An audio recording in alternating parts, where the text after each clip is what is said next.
Zhurma e sharave në pyllin e Sodës këtë mëngjes të kësaj të njëjte e ka vënë në lëvizje institucionet e Bashkisë së Vlorës si dhe ato shtetërore.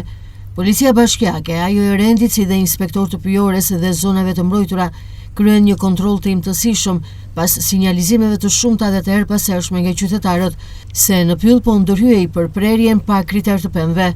Sipas informacioneve paraprake dhe verifikimeve në teren, në zonën e pyllit të Sodës është dhënë një ankant për rehabilitim, i cili parashikon largimin e pemëve të rrëzuara nga erozioni, si dhe kushtet atmosferike. Megjithatë, banorët shprehen të shqetësuar se bashkë me pemët e rëna, her pasere shara kap edhe ndonjë dru të gjallë, çka ka ngritur dyshime se po preken pemë përtej asaj që parashikon kontrata.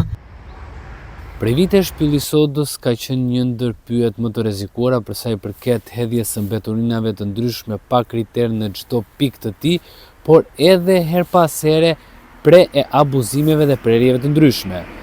Për këtë arsye, Policia Bashkiake, Inspektorati i Mbrojtjes së Territorit dhe zonat e mbrojtura kanë dalë një inspektim kontrolli në të gjithë zonën e pyllit të Sodës, qoftë në pjesën e administruar nga bashkia apo edhe atë të administruar nga zonat e mbrojtura, për të konstatuar mbetje të ndryshme apo edhe palishmëri.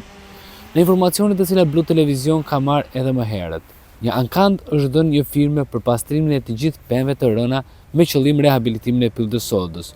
Për këtë, Policia Bashkiake ka dalë sot për të kontrolluar kontratat, nëse në kontratë ka qenë parashikuar vetëm pastrimi i drurve të rënë apo ka patur edhe ndonjë palishmëri për prerje pyjesh të cilat janë në rregull.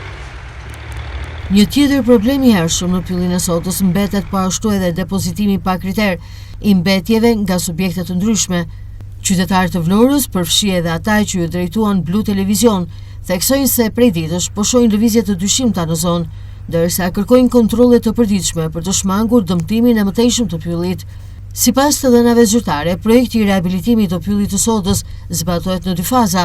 Faza e parë që nisi në datën 30 prill të këtij viti dhe përfundonte në datën 30 maj të po këtij viti, pra 2025-s, përfshinte pastrimin dhe largimin e pemëve të rrëzuara në një prej ngastrave të pyllit. Faza e dytë, që mbulon një hapësirë tjetër të zonës, pritet të përfundojë në datën 30 dhjetor të 2025-s. Pavarësisht këtij informacioni mbetet për të parë nëse projekti do të zbatohet sipas të gjitha kritereve e nëse i gjatë procesit do të shmanget prekja e pemëve të shëndetshme, të cilat nuk duhet të preken në asnjë rrethana.